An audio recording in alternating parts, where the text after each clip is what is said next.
Welcome Trinidad and Tobago to our News 4 report, a product of the Government Information Services Limited and the Ministry of Communications. I'm Joseph Lopez. Let's take a look at our headlines.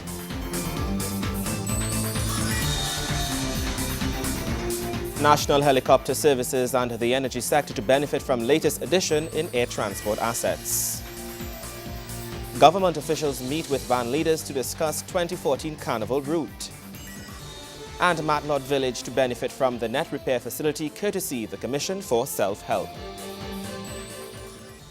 Welcome and thank you so much for joining us. Top of the news this hour. The National Helicopter Services Limited unveiled its latest aircraft to complement its fleet in the air transport services offered to the oil and gas sector.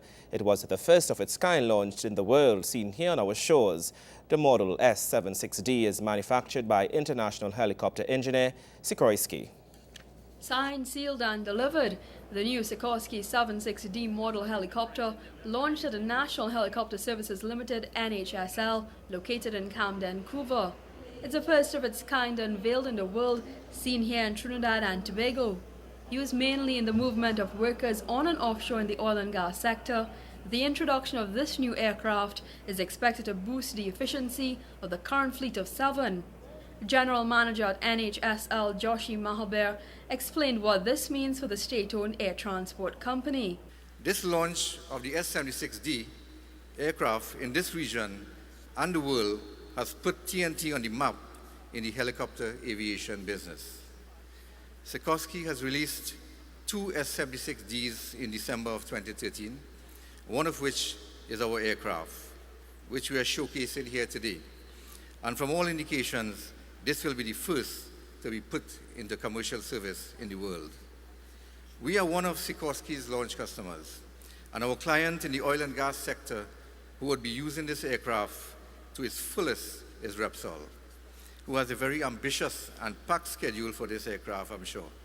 Transport Minister Stephen Cadiz echoed this sentiment over the performance of the NHSL and its competitive role in the air transport sector. This is one of the few state-owned companies, and there are some that are still very profitable and very well run. But typically, you find in a state company, state organization, there's always things move maybe like molasses, as we say.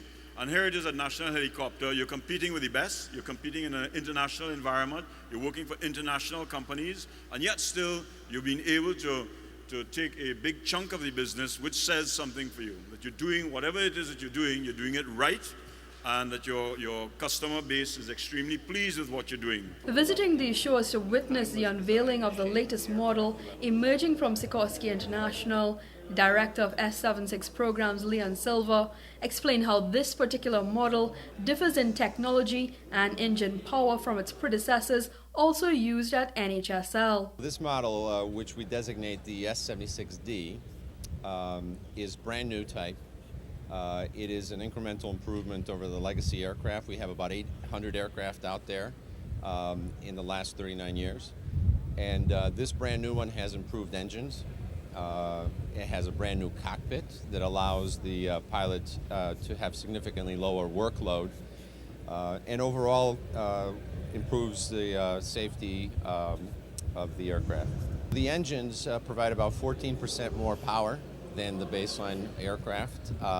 This allows for improvements in performance of how the aircraft handles and the types of missions that it can do.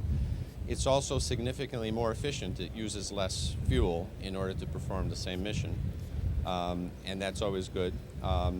In the cockpit, the integration of the cockpit providing digital maps, much like people are used to nowadays in their automobiles and so forth, that provide support for navigation and situational awareness are some of the key items that have been improved for the 76D. This particular aircraft will be utilized for client oil and gas giant Repsol. To Energy Minister Kevin Ramnarine, the expansion of NHSL's fleet corresponds to the increase in activity occurring just off Trinidad and Tobago shores. There's a relationship between logistics and the energy sector that sometimes is not appreciated. We have to move men, we have to move goods and services, and we have to do so in an economic, efficient, effective, and of course a safe manner.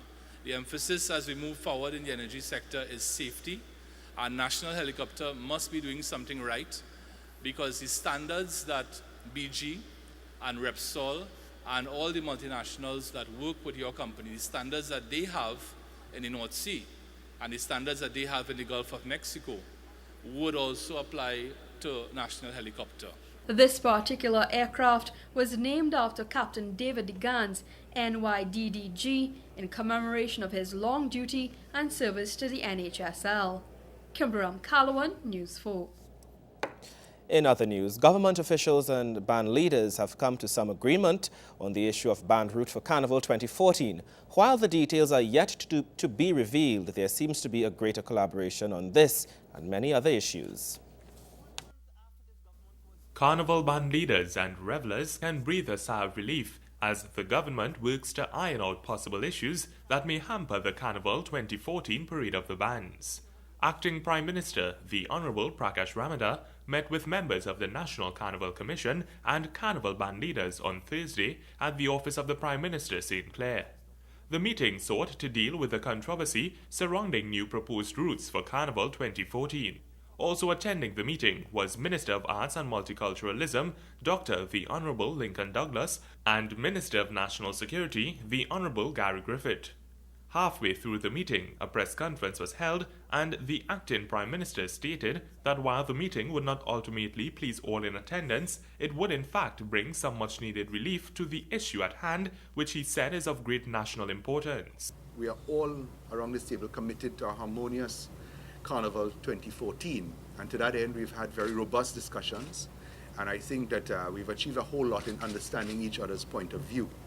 As we proceed, as we have not yet concluded, we are close to conclusion, I imagine, we hope to leave this room with a resolution as to what we will do for Carnival 2014. At the beginning I indicated that all of us will not leave here happy, but I do not want any one of us to leave this room very unhappy. It is a matter now of working together in the interest of Carnival and for the people of Trinidad and Tobago. And that commitment I've seen with the passion of everyone around this table, and I feel confident.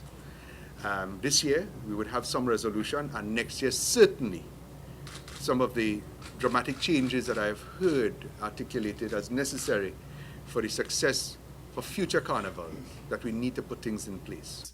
The acting Prime Minister gave the assurance that all relevant decisions regarding the route, among other issues surrounding Carnival 2014, would be made at the meeting.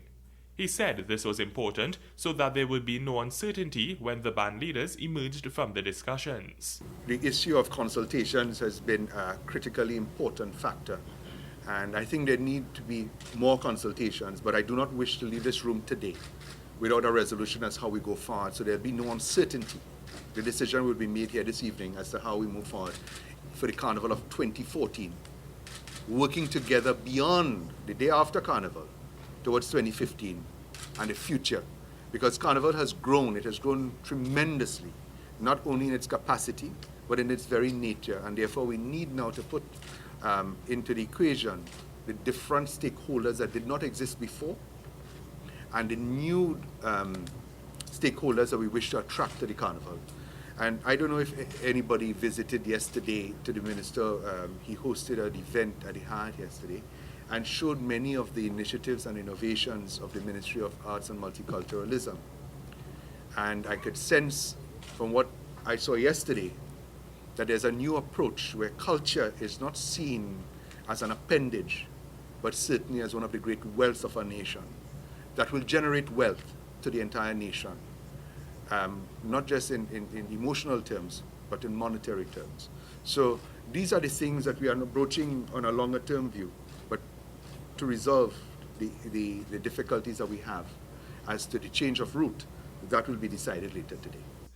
The meeting lasted over 3 hours, and citizens can look forward to the changes that would take effect on Carnival Monday and Tuesday.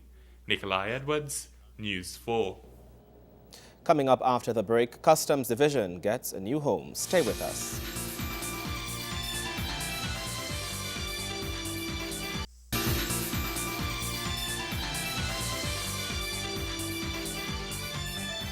Welcome back. Relief to fishermen in the village of Matlot is finally here as its net repair facility was officially handed over earlier this week.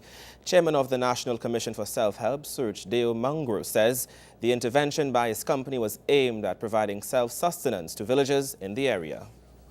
Fishing villages located along the north coast have been the victim of battering waves and bad weather for years. And as a result, vessels and nets belonging to the fishermen in the area have suffered damages. However, changes are coming as a collaboration between the Ministry of Planning and Sustainable Development and the National Self-Help Commission has yielded in the development of proper facilities that would aid fishermen in plying their trade. Project 50 has been charged with the development of geographic spaces through the growth pools and the Economic Diversification Trust, with one of its aim focused on enhancing the nation's food sustainability. Dr. Ricky Perminan, Executive Director of the Economic Development Board, explains how this project fits into the wider picture of national development through the building up of fishing communities across the country. What we're doing in terms of the Economic Development Board here with Matlot is one of a larger program which is called Project 50. And Project 50 is based on the North Coast, looking at 5 fishing communities: Maracas, Las Cuevas, Blanchisseres, Matlot and Toco. And what we're trying to do there is really to build the fishing community. And in order to build a fishing community, we have to spend some effort in terms of giving them the tools for development, and those tools for development are obviously the facilities that they have. In Matlot and Toco, more specifically, the extents of which we have to redevelop or refurbish the facilities is significantly more than in Maracas, Las Cuevas and Blanchisseres, and that has been our focal point. Apart from the construction of the net repair facility, the project has resulted in a wider development of the village in an effort to enhance revenue earning capabilities and empowering of residents. Chief Executive Officer Reynald Baldeo Singh explains how this will aid in sustainable development of Toco. What the fisher folk needed at the time was immediate relief. And I must say that when we started, the project scale had been much less than what we completed. And therefore, we had lobbying from the fisher folk for an enhanced facility after we started.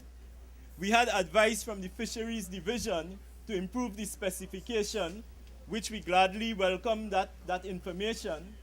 We had numerous phone calls and meetings with Ms. Joy Mapp Jobeti, present here from the Economic Development Board.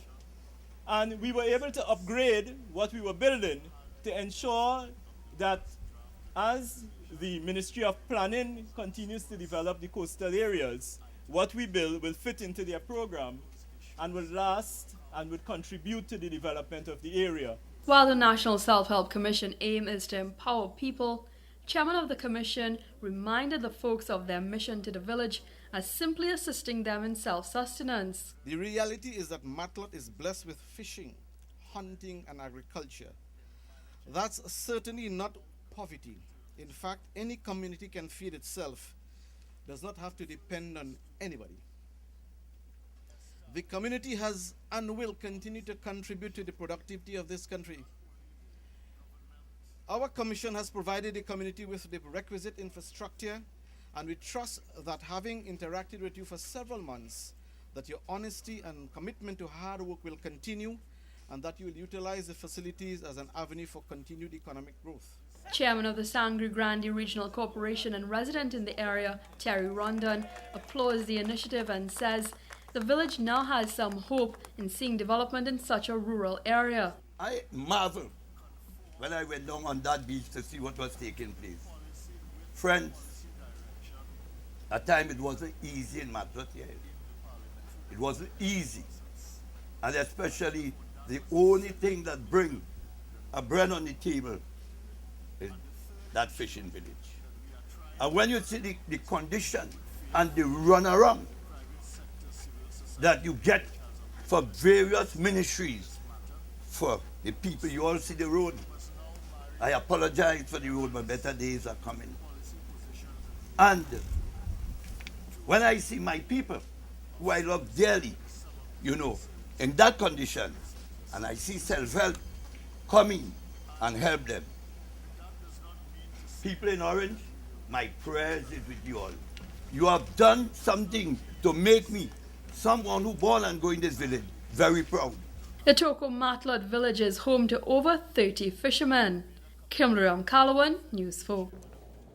The end of September 2014 will witness the entire Customs Division picking up residency in its new and permanent home as part of the Government Campus Plaza. This was reiterated by the Honorable Larry Hawaii, Minister of Finance and the Economy.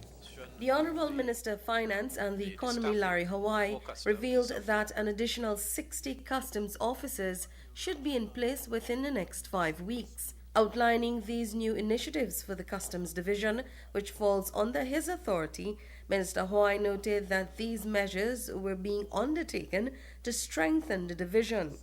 He was key to note that discussions about the acquisition of scanners for this country's ports started last year during the state visits of the U.S. Vice President and the Chinese President. The discussion around the scanners is not something that started recently, but would have started with the visit of both President Xi Jinping as well as Vice President Biden. When they came here, the whole issue of the scanners was an initiative that we took the opportunity to discuss with them and to initiate the process. Minister Hawaii assured that in addition to the 60 new officers, more personnel will be employed in the coming months. The question of the staffing for customs is something that actually the ads went out last year, towards the end of November last year. And we have put in place to fill at least 60 vacancies temporarily, as I had indicated in another forum. And we expect to have that within those people in place, those officers in place within the next 5 weeks. So we've started a number of initiatives, which including the initiatives dealing with things like improving the efficiency of customs, where we've tried to accelerate the integration of both the SEW and the Asicuda systems.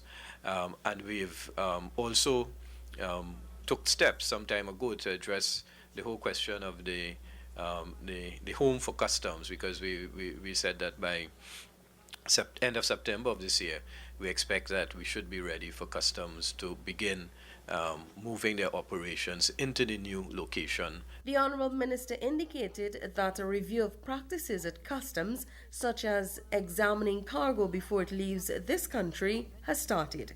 Felicia Wilson-Moore, News 4. Sport news is next. Stay with us.